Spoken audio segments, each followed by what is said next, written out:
Madame, Monsieur, bonjour, merci d'être avec nous pour suivre ce nouveau tête-à-tête avec un décideur qui nage en pleine croissance. Il tient le cap contre vents et marées et son navire cherche même à se renforcer pour explorer de nouveaux horizons. Voilà, si j'enchaîne les métaphores liées à la mer, c'est que son entreprise est spécialisée dans la digitalisation des métiers liés au maritime et au traitement des données des acteurs de la mer. Nous recevons aujourd'hui Yanis Swamy, CEO de Ciné. Bonjour. Bonjour. Alors c'est vrai que le maritime, c'est un univers dont on parle assez peu dans cette émission. Qu'est-ce que ça recouvre? Qui sont les acteurs de ce secteur? Écoutez, l'économie mondiale repose de manière directe ou indirecte à l'économie maritime. Par exemple, 70% des marchandises sont transportées par voie maritime. On a aussi quelque chose qu'on sait moins, 98% des télécommunications et d'Internet qui passent par des câbles sous la mer. On peut parler aussi des énergies marines renouvelables ou bien de la pêche. Et cette économie maritime représente aujourd'hui 1,5 trilliard de dollars. Et l'OCDE prévoit un doublement d'ici les 10 prochaines années. Alors on dit bien trilliard, hein? Trilliard. C'est quand même énorme. Exactement. Hein? Ouais. Exactement, et d'ici 10 ans, 3 trilliards de dollars. Ouais. En France, on a le deuxième espace maritime mondial. Et avec les industriels, les champions industriels qu'on a, la French Tech, on a tous les atouts pour capter cette croissance bleue. Alors de loin, comme ça, simplement en tant qu'observateur, on a l'impression que c'est un secteur qui s'est digitalisé très tôt. Je pense notamment aux ordinateurs de bord sur les bateaux ou autre chose d'ailleurs. Est-ce que c'est une réalité ou c'est vraiment juste une impression de journaliste ? Eh bien écoutez, c'est vrai que dans les médias, on peut voir des projets phares de technologies de pointe comme des navires autonomes ou bien l'exploration des grands fonds ou même des drones sous-marins. Oui. Mais en réalité, l'économie maritime est très peu digitalisée. D'accord. Elle fonctionne encore beaucoup sur papier, échange d'informations par papier, et elle utilise très peu les technologies de l'intelligence artificielle ou de la data. Par contre, il y a une vraie volonté de se tourner vers ces technologies. Il y a des vastes programmes de collecte de données, par exemple publics, sur la faune marine, sur l'océanographie, la température de l'eau, par exemple. Et il y a des programmes privés, par exemple des acteurs qui vont mettre des capteurs sur des navires ou sur des éoliennes pour voir la performance des navires. Et donc, ils ont envie d'exploiter ce potentiel de données pour à la fois gagner de la performance économique, mais aussi arriver à mieux protéger l'environnement marin. Alors dans ce contexte justement, comment se positionne Ciné? Qu'est-ce que vous proposez exactement? Alors Ciné est un hub digital dédié aux acteurs du maritime. Alors un hub, qu'est-ce que c'est exactement un hub? Eh bien un peu comme un port est un hub logistique où toutes les activités vont se rencontrer pour échanger des marchandises, Ciné est un hub où on a regroupé des données. Donc ça peut être des données open, on est connecté à plusieurs bases de données dites open source. On peut facilement venir brancher un capteur de toutes sortes et les entreprises peuvent y déposer leurs informations dans un espace privé, sécurisé, qui leur est dédié. Alors ça leur sert à quoi de déposer ces informations? Alors ensuite, on va avoir des algorithmes, ça peut être de la simple statistique jusqu'à l'intelligence artificielle qui fournit des informations prédictives, qui vont donner des indicateurs clés pour que les décideurs puissent prendre des décisions basées sur les meilleures informations, qualitatives et temps réel, pour améliorer leur performance économique et leur performance environnementale. Alors, vous avez aussi pensé votre solution pour que ça accompagne la logistique en mer, mais également le monitoring environnemental. Ça, c'est important.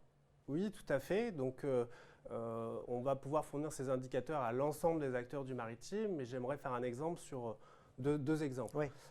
Par exemple, prenons un port qui veut développer ses activités, va vouloir construire des nouveaux quais. Par exemple, pour accueillir des nouveaux navires ou bien pour pouvoir accueillir la logistique de construction des éoliennes en mer.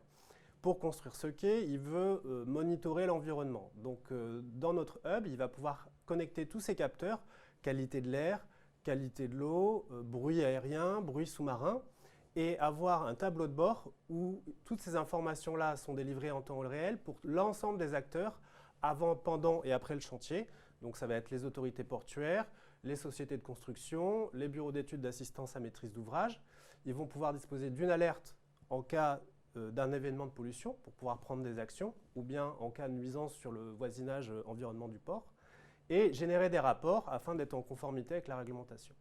Oui, parce que c'est souvent ça, effectivement, quand il y a de gros chantiers au niveau portuaire, il y a toujours des associations qui s'élèvent un petit peu pour dire attention, vous détruisez la faune, la flore, etc. Donc là, justement, c'est une façon d'être sûr que les chantiers soient respectueux de l'environnement en règle générale. Tout à fait, ça leur permet de suivre ça en temps réel, d'avoir des informations prédictives qui leur permettent de prendre des actions préalables, d'être en conformité avec la réglementation, mais aussi de promouvoir leur politique de développement durable. Ouais. Le deuxième exemple que j'aimerais prendre, qui est toujours dans le domaine portuaire et concerne plus la logistique, c'est contrairement à ce qu'on pense, personne ne sait vraiment quand est-ce qu'un navire va arriver au port. Ah bon? C'est drôle ça. Donc il peut arriver en avance, en retard, ça peut être quelques heures ou plusieurs jours. D'accord. Venant d'un journaliste qui n'y connaît pas grand-chose, c'est étonnant. Moi, je pensais que les bateaux, un peu comme les trains par exemple, ou les avions, avaient des horaires d'arrivée. Alors, il y a une estimation du temps d'arrivée, mais à cause des facteurs météorologiques et plein d'autres facteurs, généralement, cette estimation est fausse. D'accord, ok. Ce qui crée en fait des bouchons du trafic maritime. Il y a des encombrements portuaires et donc nuit à l'efficacité portuaire, mais aussi peut nuire à l'efficacité environnementale.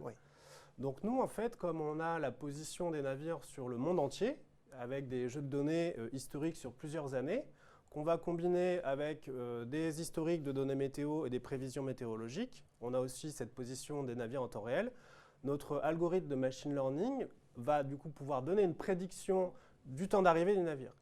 Donc ça va être utilisé par les autorités portuaires pour fluidifier le trafic maritime et donc gagner en efficacité. Une société de shipping peut aussi utiliser cette information avec une vue sur plusieurs ports. Ouais. Alors on va parler un petit peu de votre développement parce que bien sûr avec la pandémie que nous avons connue, beaucoup d'entreprises et de startups souffrent, beaucoup. En toute transparence, entre vous et moi et les téléspectateurs qui nous regardent, comment vous traversez ce moment un peu particulier ? Écoutez, l'économie maritime a été ralentie par la pandémie, mais elle n'a pas été stoppée. Et heureusement parce qu'aujourd'hui on se rend compte à quel point elle est vitale pour notre économie. C'est parce qu'il y avait des navires qui continuaient, des cargos qui continuaient à traverser les océans, qu'on a pu continuer à être acheminés en matières premières et en biens, notamment les masques chirurgicaux. C'est parce qu'il y avait des navires qui ont continué à entretenir les câbles Internet sous la mer qu'on a pu faire des visioconférences à travers le monde. Et puis, grâce aux pêcheurs et aux aquaculteurs, on a pu continuer de manger. Donc, il y a cet aspect déjà vital de l'économie qui a ralenti mais continué. La deuxième chose, c'est qu'il y a eu une prise de conscience des acteurs du maritime de l'importance du numérique. Ce besoin d'avoir des informations partout dans le monde, puisque leurs activités sont globales, et d'être en mesure de les consulter n'importe où dans le monde, surtout quand on est confiné. Et c'est typiquement ce que fait Ciné. Donc aujourd'hui, pendant ce confinement et cette vague épidémique, on a pu se renforcer, signer des contrats nous donnant une visibilité sur les 3 prochaines années. Ah oui. Effectivement, ce fut une belle période. D'ailleurs, pour 2021, je crois que vous recherchez des investisseurs et vous avez plein de nouveaux projets aussi qui arrivent. Écoutez, en fin 2020, on a intégré 2 accélérateurs dédiés aux technologies du maritime. Le premier accélérateur, Flow, est basé en Norvège. Le second accélérateur, Betatron, est basé à Hong Kong et Singapour. Ils ont permis d'ouvrir des portes sur un réseau de clients et partenaires potentiels à l'international, mais aussi un réseau d'investisseurs intéressés pour investir sur ce marché à forte croissance.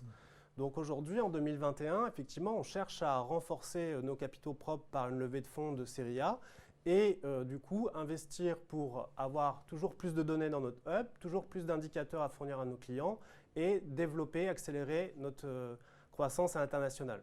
Et bien sûr, on veut surtout continuer notre mission qui est de faciliter l'accès à l'intelligence artificielle et à la data pour les entreprises du maritime afin qu'ils puissent améliorer leurs performances, qu'elles soient économiques ou environnementales.